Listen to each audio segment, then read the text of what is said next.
How long would it take to reach Andromeda?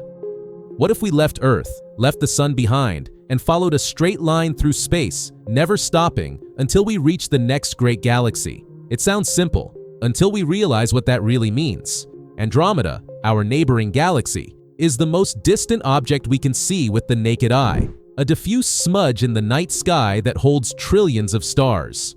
It's so close that, in cosmic terms, we can call it a neighbor, but close, in the universe, is a relative concept. Andromeda is 2.5 million light-years away, and that's a journey no human spacecraft could complete, at least not with the physics we know today. From an astronomical standpoint, Andromeda is a barred spiral galaxy, very similar to the Milky Way. It has about 1 trillion stars, twice as many as our own. It's so large that if you could see it up close, it would take up more of the sky than the full moon. We just don't notice because it's absurdly far away. That distance, 2.5 million light-years, means the light we see from Andromeda today left there when the first human beings didn't even exist. Every night you look up and spot that little luminous blur, you're seeing the deep past, an echo of a time when Earth was inhabited only by prehistoric creatures. But how much is 2.5 million light-years exactly? A light-year is the distance light travels in a year, moving at 300,000 kilometers per second. That's almost 9.5 trillion kilometers per year. Now multiply that by 2.5 million. The result is a number so large it completely escapes human intuition. 24 quintillion kilometers. It's a distance so immense that no map, no chart, and not even our imagination can portray it realistically. To make sense of this, just look at the fastest spacecraft humanity has ever built. Voyager 1, launched in 1977, is the most distant human-made object from Earth. After nearly 50 years of travel, it has covered about 24 billion kilometers. That sounds like a lot, but it's almost nothing. That distance equals only 0.002 light-years.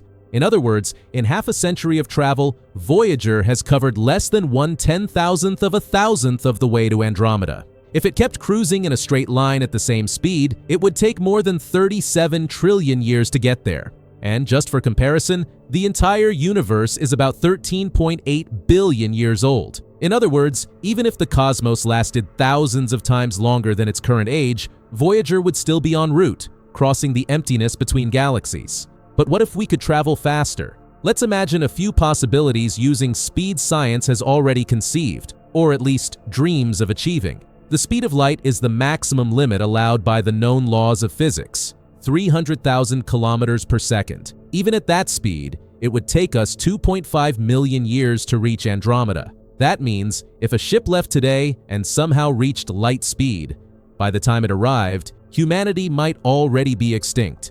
The crew of that ship would never see the arrival. The mission would be a legacy left to a civilization that might not even exist anymore. But we don't have to stick to theory alone. Let's imagine that in the future humanity masters more advanced technologies, like fusion engines, laser propulsion, or even a warp drive inspired by the equations of Mexican physicist Miguel Alcubierre.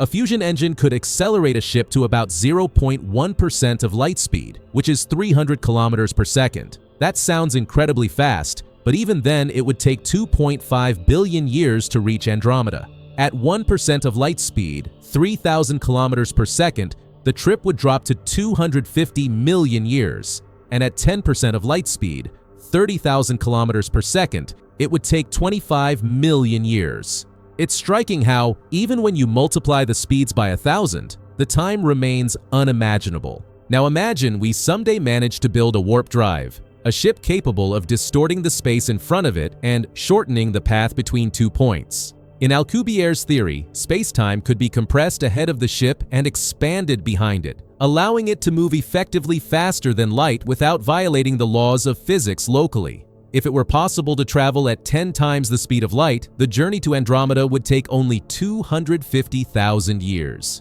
Even so, that's far longer than the entire history of human civilization. It's a reminder that the universe is simply too large for the pace of our lives, and perhaps even for the pace of our species itself. But before we got there would be another challenge: the space between galaxies.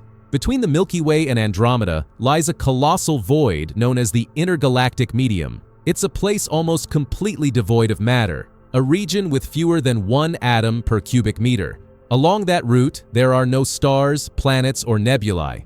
A ship would travel for millions of years in complete darkness, surrounded by near-absolute cold, with temperatures close to absolute zero. It would be a solitary, silent voyage, without any visual reference for entire ages. For millennia, the only landscape would be nothingness, until, after millions of years, a faint smudge of light would begin to grow on the horizon. That galaxy, despite looking static in the sky, is moving fast. In fact, it's coming toward us at about 110 kilometers per second. That means that while you watch this video, Andromeda is drawing closer to the Milky Way, little by little, but inevitably. Astronomers estimate that in about 4 billion years, the two galaxies will collide and merge into a new gigantic structure that some call Milkdromeda or Lactomeda. But that collision won't be like an explosion. The space between stars is so vast that most of them will simply pass by one another without touching. What will change is the shape of the galaxies. The spiral arms will distort, and Earth's sky, if Earth still exists, will be filled with hundreds of billions of stars. And after billions of years, everything will settle into a single elliptical galaxy, the result of two cosmic neighbors fusing together. Curiously, this means that even without building a ship, Andromeda will come to us. One day, the light of its stars will fill the night sky. Humanity, or whoever is here, will see the universe with different eyes.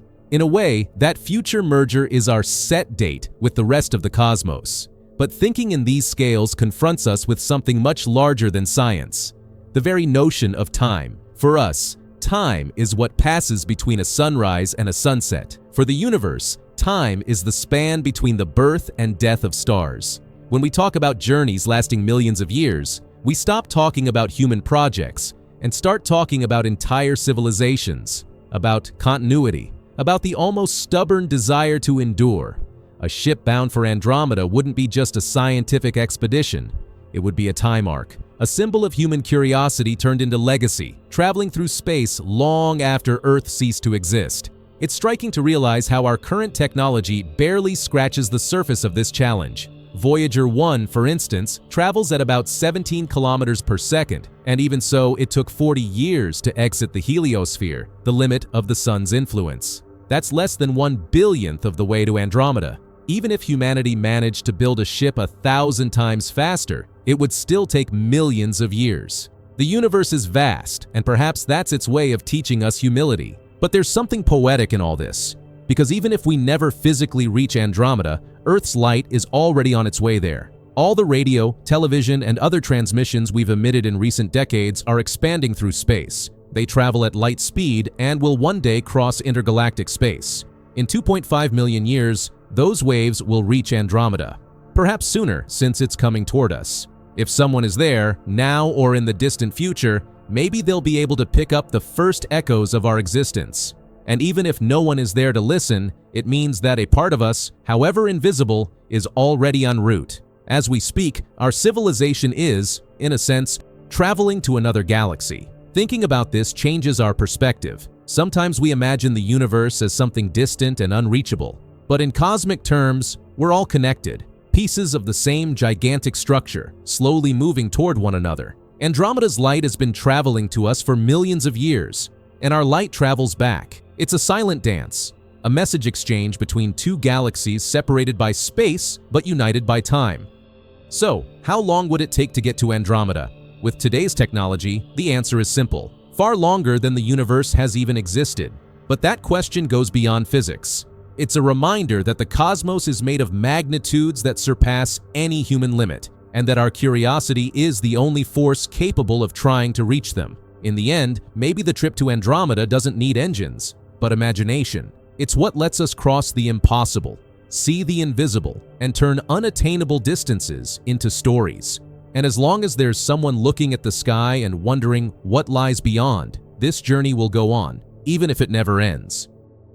If you enjoyed this journey, leave a like, subscribe to the channel, and turn on notifications. In a future video, we'll find out how long it would take to reach the center of the Milky Way, a destination even more mysterious and inaccessible than Andromeda, because in the universe, every answer leads to a new question, and every distance to a new beginning. Thank you for watching, and see you in the next video.